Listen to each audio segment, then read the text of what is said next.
been? Where did you dig up that old fossil? Going into Toshi Station to pick up some power converters. That's no moon. We're all fine here now, thank you. How are you? Welcome to the Star Wars Nerds Podcast. I'm Dan Vadebonker. And I'm Kenton Larson. And Kenton, before we get to the Star Wars news this week, of which there are a lot of things happening, we got some very sad news this morning in that Gene Hackman passed away. Hollywood legend Gene Hackman passed away in his house. Very sad.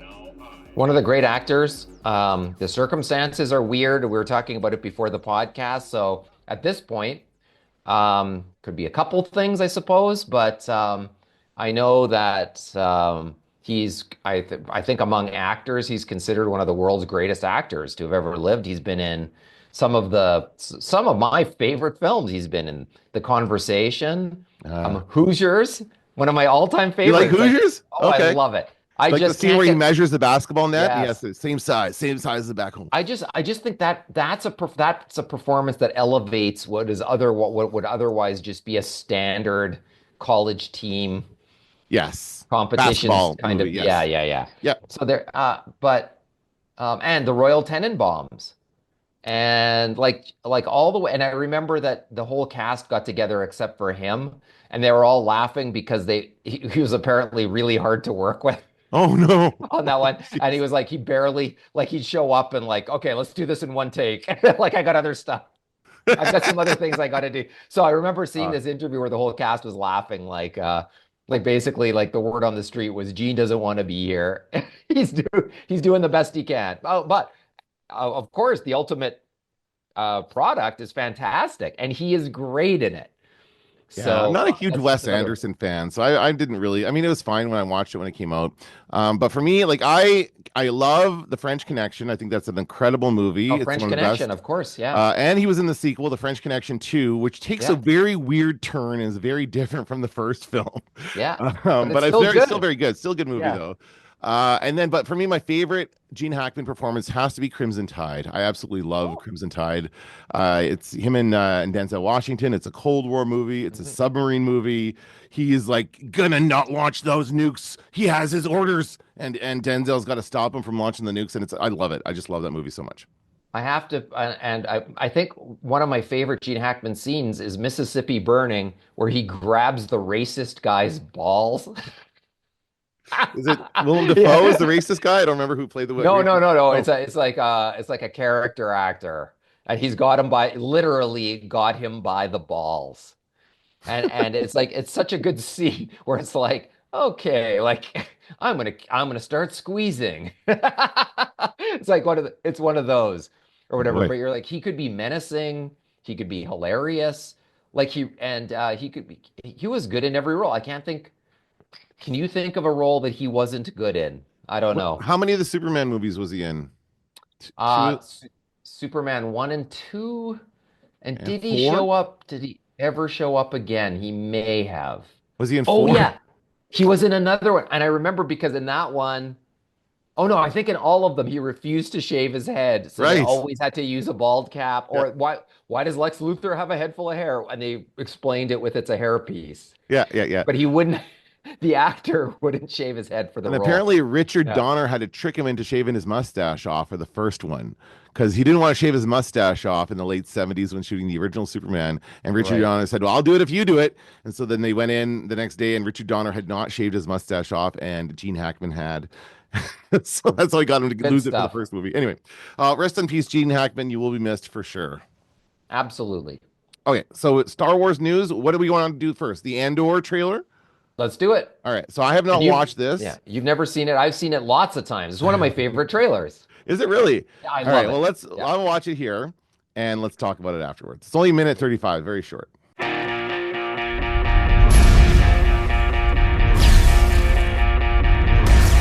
in a war. You want to fight? Or you want to win?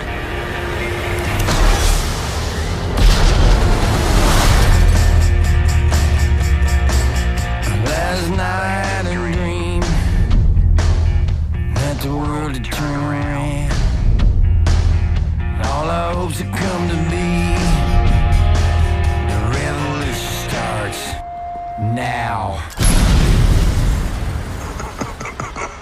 swell party this is.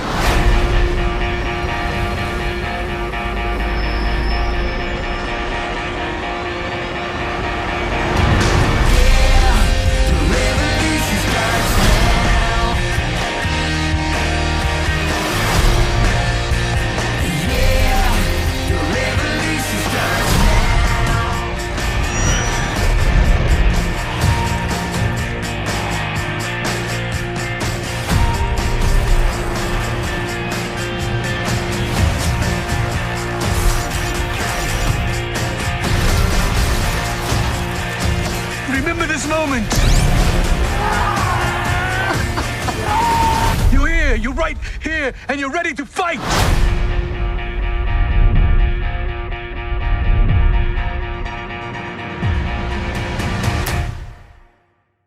Very suave looking Andor. Well, I have to say that I did not like that.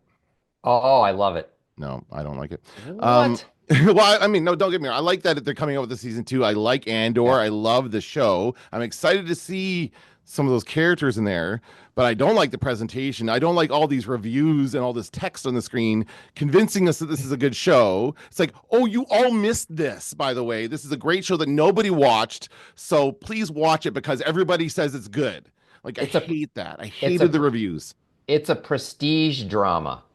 That's what it is. That's what Andor is. And so, but you don't need to put the freaking ratings of the reviews on there. That's dumb.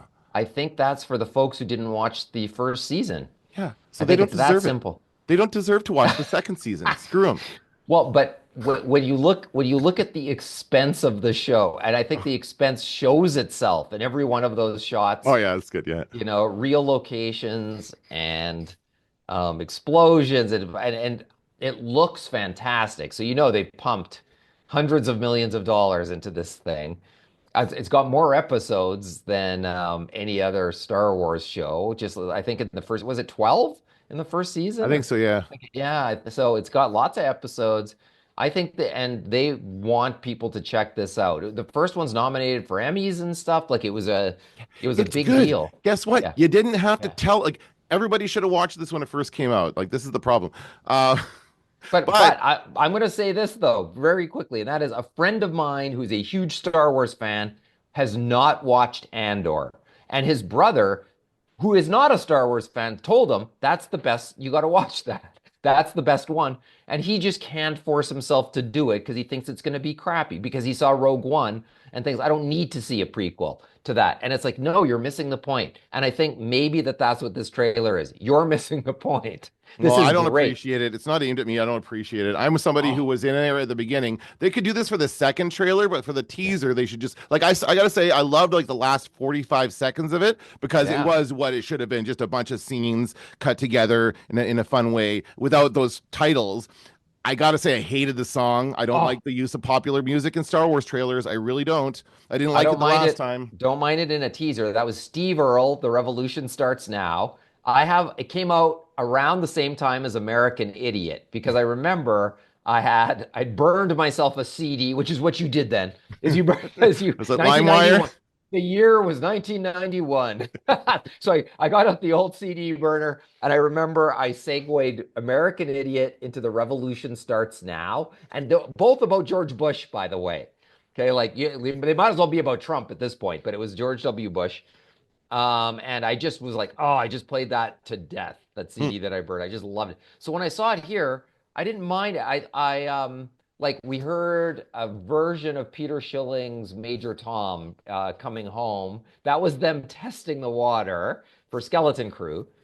And I thought I liked it for this one. And I think here's why I like it. And here's why I think it differentiates this show. Punk rock energy. That's what this is. And explosions. And we're sticking it to them. And and things are happening.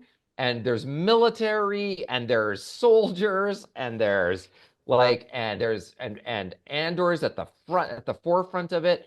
Mon Mothma appears to be at the wedding, her daughter's wedding, I think, is what that is. And there's that, and she turns and looks into the camera, and I was like, this is when she leaves Coruscant. I think my guess is she has to go during the wedding.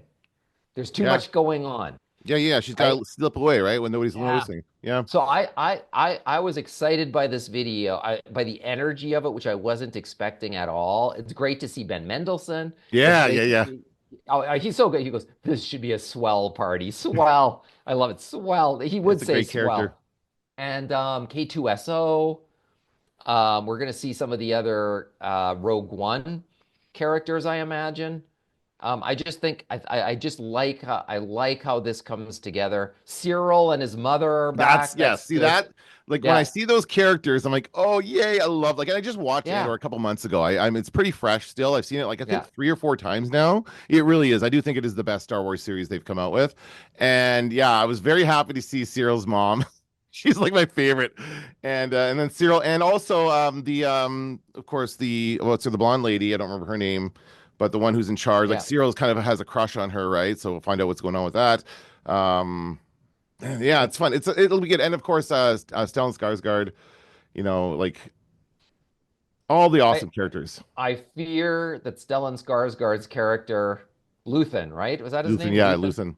Luthen. That character is not long for this world. I have a bad feeling that this will be the end of his story arc, which is too bad because I love that character.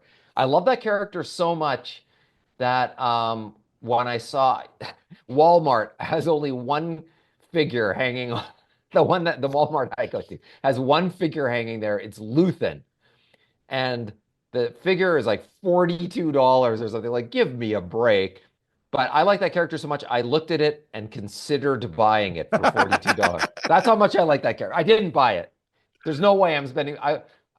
If Mark Hamill himself autographed it, then I'd consider buying a Wow. figure for Why would Mark $42. Hamill autograph a Luthen figure? No, I mean his own figure. Oh, Like it's good. that's what it would take Oh, for me okay. to pay $42. I see. Yeah, So I so know. yeah. So it's just, but so I just like the story that Andor is telling, and and apparently there's going to be time jumps. There's somebody missing in this trailer. Do you know who it is? Somebody missing from the first season of Andor. Yeah, who we all want to see.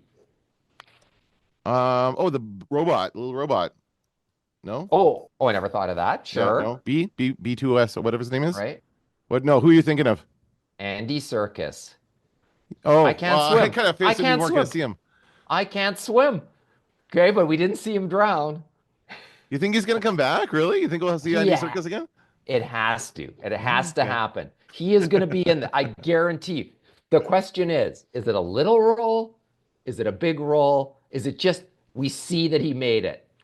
Like what are we going to see? We're I'm gonna see- surprised. If he's in there, I'm surprised they wouldn't put that in the trailer because I think he was a fan favorite. I think people really like that character. And I don't know. It'd be a pleasant surprise to see him, I think. I don't think we will, but I would like to see him. I think those prison scenes are some of the best Star Wars ever made. Just compelling and interesting and so many questions like the breakouts, just all of that stuff, all the Imperials hiding behind the door because they're afraid. Like all that stuff, I could watch that stuff over and over and over. And I think Andy Serkis's role is particularly the acting there. I think that's some of the best work Andy Serkis has ever done. I just love that whole thing. And I think the I can't swim, it was such an emotional moment. But to see him again would be so impactful and so big. And even if it's for 1 second, Yeah. I think we'd be pretty pumped. Like he runs into him somewhere. Has to. And then Has he just to. we have to find out how he got off the island or whatever, off the Yeah. thing, right? Like he has Well, to figure something out. We did establish that there were ships that landed Yeah. on the top of it. Yeah. So it's like not out of the realm of possibilities. I mean, the other thing is, okay, so you can't swim. That doesn't mean like if you find a raft and you jump, then it seemed like you could survive. Everybody was surviving who jumped out. Yep. So, there's things that might work to get you out of there. I would and the fact that they didn't show him die is enough. He's alive. And so this is going to take place again. So we're still before Rogue One, obviously. Yeah. And so do we know like where in the timeline this takes place or where it's going to bring us to, or we have to wait and see? Apparently, it brings us right up to the beginning of Rogue One. Oh, okay. Okay. So this is going to be the end of it. There's not going to be another season after this. No, this is it. Okay.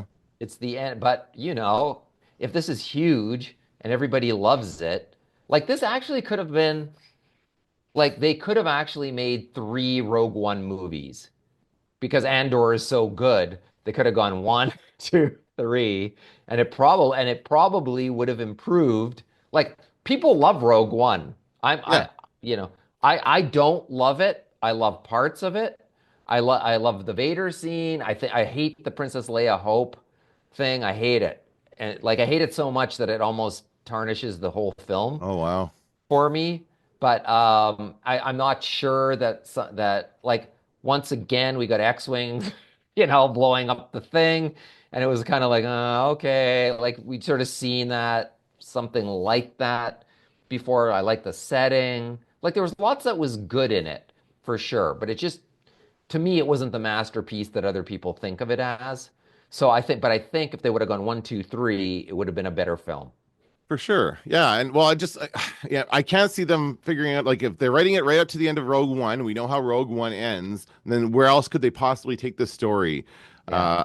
I just don't, I hope that's it. I hope that they don't, like, make something else if this is popular. I think they just stick to their plan. And this will segue into our next topic, which is Kathleen Kennedy, who is apparently going to be stepping down at the end of this year as, what's her title? Like, head honcho? Mhm. Grand Well, she's in Poobah? charge of Lucasfilm. She's the emperor of Yeah, Lucasfilm. she is.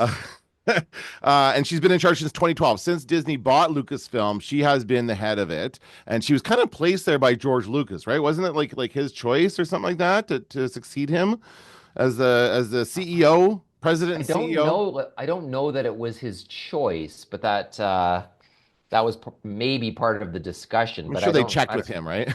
Well, I don't know. Like it seemed like they bought it from him, and then it was like, "Don't let the door hit you on the ass," as we like to say around here. Right. And yeah, Yeah, they, yeah. they did like they didn't take any of his treatments for like the next trilogy. They just did their own thing. Right. That's right, which did not turn out very well. But yeah, so the story here is it is official. Now, I did see some article, it might have been clickbait, saying that she wasn't really gonna retire, but I suspect that was just somebody saying, "Oh, we haven't heard anything officially yet at like the company level," which makes Right. sense. They're gonna announce it to everybody first, and then there'll probably be some kind of a going away party for her at the end of the year, Yeah. right? Yeah. There may be. Maybe at the Hey, holiday party. I just thought of something. I just thought of a way we could combine our discussion about the Andor trailer with Kathleen Kennedy. You know who's going to replace her? Are you ready? Ooh. Claymation Tarkin. Because he was missing from the trailer. That's the only Oh, is the that where you're only gonna go? yeah, Oh, yeah. no, I don't think we're No, gonna no, see. that's the only way. That's the only possible person who could replace Kathleen Kennedy is Oh my God. Claymation Tarkin. He's gonna come walking in. He's gonna he's gonna come walking in kind of herky jerky, and he'll have some plans. He'll have some new ideas. No. I don't know. This is, I guess people are excited about this. I don't know. I don't think it's a bit of a nothing story to me in that, like, Yeah. it's just going to be another big corporate person at the head of a company. It's not going to, I don't think, change a lot. But I think people are excited for the wrong reasons, meaning that they're hoping it's going to be a man and not a woman in charge. I think that's part of the. Oh, I think a lot of people blame her for what's gone wrong with Star Wars, and they think because she's a woman, that's a problem. It's absolutely not. Like she has, like I think she was a great choice to start this first era of Star Wars. Like her experience was incredible. She made like Raiders of the Lost Ark. She worked with Steven Spielberg through the 80s and 90s. She had so much actual filmmaking experience that she was the perfect person to head this up. The problem was all her experience is based in like an old Hollywood that doesn't really exist anymore. Like I'm sure Disney bought this thinking they were going to make movies every year, Star Wars movies yeah. every year. They probably did not anticipate having to make series and make multiple seasons of series as they have been for the last few years. Like everything's changed so much in this world that I think they do need somebody new to kind of come in here and understand all of it, right? Well, the Hollywood Reporter says that the shoe-in, or not the shoe-in, but that people working at Disney believe it will be Dave Filoni, Oh, and okay. that would not be surprising. And then you'd go, well, what about Jon Favreau? But apparently, I think the Hollywood Reporter says he's more interested in making films than he is in the business side Hmm. of that. But who knows? I mean, though I think those two would be toward the top probably of the list. But once again, it's true. Running a business isn't the same thing as being a filmmaker. That like they have things in common. And Dave Filoni, we know that he still talks to George Lucas. That he kind of has the inside track on continuing the storyline. He idolizes George Lucas. But he believes in everything that George Lucas um, created, and that and respects what George Lucas thinks. And so it would be like sort of a bridge in a way. He's been there the longest, I think, hey, out Yeah. of all those people, except for maybe Pablo. Pablo's been Do you there think longer than do you Dave think Filoni. Pablo's interested? I think he would. I think. Oh no, I don't think he is actually interested in that No. job, but he has been there quite a long time. Yeah. Oh yeah. Um, Years. and yeah, I think. I mean, if you want to talk about fan like reaction, people would probably accept Dave Filoni as a replacement just because he has been there the longest. He's been involved. He has done so many different projects with Star Wars. Like really, Star Wars has been his life for the last 20 years, I guess. So that makes sense. Favreau, I think, just likes doing The Mandalorian. I think that's fine. I don't think he needs to kind of get more involved. But they need someone who's able to kind of recognize where it can go, right? And kind of and someone who's not going to approve Acolyte, but will approve Andor, right? That's the kind of like he needs to be able to tell the difference. And I don't think Kathleen Kennedy, I think towards the end there, that's why Acolyte got greenlit, because they couldn't tell the difference. And we need somebody who can tell the difference between good and bad. Yeah, yesterday I saw a YouTube. There's a YouTuber named Skyman Universe who reacts to stuff. He's Australian, I believe, and he's funny. He makes me laugh. He hated the Acolyte. He hated it so much, and he's been absent, AWOL, from responding to Star Wars. And then yesterday he showed up again to talk about the Andor trailer, and he will not even say the words "the Acolyte" in his. He's like something. Like that show that came along made me so like horrified and mad that I just decided I just needed to sit it out. It made it, and I felt the same way, I have to say. Like it sort of made me laugh to hear somebody else say it. But I think Skeleton Crew was the first kind of like, oh, okay, like this is pretty good. And so thank God that was pretty good. Then we've got Andor coming. That's going to be great. Then Mandalorian and Grogu has every indication of being like a big popular Star Wars movie again, which is good. Like things seem to be like, depending on when Kathy Kennedy leaves, it's hard to say, but things seem to be on the upswing, I would say at this point. Yeah, and there's nothing to say that whoever this news person is, it's gonna like they're gonna start things will probably go up and then take another dive. Like it's gonna be up and down the entire time. Star Wars has always been like that, and you can never maintain. This is the problem with Marvel too right now is they cannot maintain. They have to reset. They have to do something. I heard that new Captain America movie is awful. I was gonna go see it. I was absolutely gonna go see it in the theater, and then I just heard it was awful. And now I don't want to see it, so I'm not. And that's what happens when you give us too much of this. So that's we don't want to do that with Star Wars. I've seen reviews that say that Captain America is basically a pointless film. That it just exists. Sometimes when you're as a teacher, sometimes you have stuff you want to teach people, but you run out of class time. So every once in a while you have a class which is kind of an odds and ends, like trying to. You're like, okay, we didn't get to this, so let's do that now. Okay, we didn't get to this, so let's do that now, to sort of summarize everything. And that's what it sounds like this Captain America is, like things that happened in the Eternals that they never went back to. They're like, okay, let's let's put that in here. Oh yeah, we left that hanging in that Ant-Man movie. Let's put that in here. Like so there and oh, okay, well, the Hulk, whatever. The Hulk isn't available. We'll make him a red Hulk this time. Different Hulk, but with, we need something to destroy things. And so it's just like a basic, let's take all the loose ends and try to make sense of them. And I have no energy for that. No, and I don't like that they've recast that General Ross character like 3 times now. Oh, I hate that too. They've had some good actors play General Ross, but I think any of those actors who played him in the past could have come back and done this instead of Harrison Ford. Like I think they're who played him in the last one? What's his name? Oh, William Hurt, yeah. He's good. Why couldn't he be the Red Hulk? Why does it have to be Harrison Ford? Because he's dead. Oh, is he? Shit. Yeah, he died. Damn it. All right. Anyway, never mind. All right. Yeah, he died in real life. Believe it or not. Because William Hurt seemed like a young guy, right? Well, I mean, that didn't stop them from bringing Princess Leia back to life, or or or Grand Moff Tarkin. You can bring back anyone to life with CGI, but don't make them say hope. That That's is, right. that's the key takeaway of this conversation today. So what do we know? Is there anything else happening with this Kathy Kennedy thing, or is that it for now? We're just gonna That's it like for now. And speculate. even the Hollywood Reporters, couches it in is expected to retire. Like All right, so they're it's not like gonna. Okay, this and Star Wars Celebration is coming up, and it makes perfect sense to have loads of announcements. That's where everything shall be confirmed, including other things that are coming up. okay. And probably whoever her successor is will be named. They'll come out together and they'll hold their fists up in triumph. Be united. Yeah, Yeah, exactly. just like politics. It'll be like, yeah, I was gonna say it'll be like Tim Waltz and Kamala Harris, except this will be a winning team this time. Let's hope so. All right. One more thing I want to talk to you before we wrap up, and that is the Revenge of the Sith is being re-released in theaters. Kenton, did you see this? Yeah, I did. So, but I can't remember. Did they re-release Attack of the Clones a couple years back, or was it because of the pandemic they didn't bother? They did Phantom Menace. I don't They did remember. Phantom Menace, yeah. Yeah, I don't remember Attack of the Clones.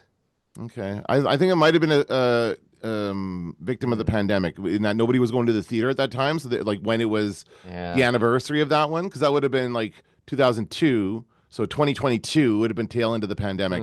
But yeah, Revenge of the Sith. So it's the 20th anniversary. It was 25th anniversary. Yeah. What is it? That's crazy. 20th. That's insane. It's why. I just can't believe that much time has passed. Isn't that when Pablo started working there? Was it was on Revenge of the Sith? I think that. Well, he's in that film, so yeah. I got to think about. Oh, it would have been before that, I think. Yeah, well, he's blogging. Maybe Attack of the Clones, because I remember Pablo was on my bus after Phantom Menace. That's cool. My magic memory of Pablo. Okay, so are you gonna go see it in the theater? I might. Yeah. How about you? I don't know. I haven't. I saw it and I was intrigued. I like the new poster they made up for it. That's cool. Nice. Yeah, but I just barely can get my ass to a theater. Yeah, me too. Although I have purchased the Cine Club again, and I'm already not doing it. So I did Cine Club. Here's how this works. So it's $9.99 a month, and you automatically get a ticket with that. So you're paying basically $10 for a movie ticket every month, and you don't have to use it that month. The good thing is that they build up. So you pay your $9.99 and it just banks it. So I could like save them all up and use them later. In addition to that, you also get 2 more $9.99 tickets. So I can take 2 friends to the movies with me. I have 3 children, so one of them I have to pay more for, but that's fine. And then you also get a discount on the snacks, 20% off at concessions, which is pretty good. I mean, that's decent. So even with all that, I can't motivate myself to go to the movies. I went to see Wolfman last month. I took the kids to see Wolfman. That was awful. It was a horrible movie. Did not like it. Everybody says it's terrible. I was gonna go see the Captain America movie. I was like, my girlfriend likes those Marvel, like she likes Marvel movies generally, but then as soon as the reviews came out, we're like, nah, I don't know about that.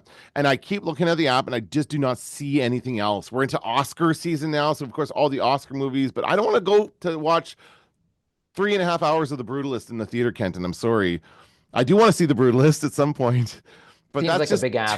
too long. Even though I do think they have an intermission in that movie. I believe they do. Yeah, it's a 15-minute intermission, and you get a countdown clock. You do. Literally, there's a countdown clock on the screen. That's fun. So, anyway, I know. Yeah, that's a hard sell. Like that's like the weather better be terrible. Like everything better be terrible that day so you can get there and sit there for 3 hours. So I don't know what it's going to take to get me back in the theater again, Kenton. I do want to see this. I do want to go see Revenge of the Sith. It is the best of those movies, I think, really. Yeah. And I did recently watch Phantom Menace. I did a Liam Neeson week a few weeks ago and watched Phantom Menace. Liked it for the parts that I liked and hated the parts that I hated. And I really hate Attack of the Clones. I don't like that movie at all. So I would even just as soon skip that one and go right to Revenge of the Sith, which is what I'm probably going to do. I feel the same. I think I like Attack of the Clones a little more than the Phantom Menace, but I could be talked out of that pretty easily. But Revenge of the Sith, I really liked it when I saw it in the theater. I remember thinking it was unfortunate at that point that everybody had kind of soured on Star Wars. Because it was not a hard ticket to get. Nope. The lineups were kind of gone at that point. And I just sort of felt like, oh, it's too bad. Like if that would have been the first movie in the prequels, I think we would have really had something if that would have started Yeah, I think, Really and cool. you're right, because I remember, I sat in line for tickets for the first one. Everyone was so excited, but for the last one, I think I just walked in off the street. I saw it Yeah. twice in the theater, and both times I think I just walked in, bought tickets, and went to see it. And it's like I said, it's good. It's got its moments. Like I'm not a huge fan of the dramatic no at the end or whatever, but for the most part, it is a good movie. I think it's got a great kind of through line, storyline or whatever, and there's a lot of fun stuff in there. So I accept that screaming no was a tribute to Frankenstein. there you go. That's right. So I think that's how that works the best. Is Okay. that it's like Frankenstein's monster. He stands up and he's like, "Oh, the agony, God!" Like he's just screaming in agony. So I think that was lost when it came out. I think people kind Probably. of and so, Well, just like when Chewbacca swings in Return of the Jedi and he does the Tarzan yell. Yes. To me, that they're the same thing. It's the same kind of thing. It's a little odd. It's a little, yeah, exactly. It's like pays homage to the Right. thing that came before it. Okay, well, I'll let you know if I go see it. I don't know how long it's gonna be in theaters for. It's probably playing what they usually do with these. It's like playing at the one theater across the city, which makes it even harder for me to go because they're all so far apart from each other. But if it's playing near me, I'll try and go and see it. And if I do, I'll let you know about it. Yeah, let me know. I'd love to hear about it. Okay, that's gonna do it for the Star Wars nerds. I'm Dan Vedebunker. I'm Kenton Larson. Don't let the Force hit you in the ass. Going into Toshi Station to pick up some power converters. Now I am the master. I'm taking an awful risk, mate.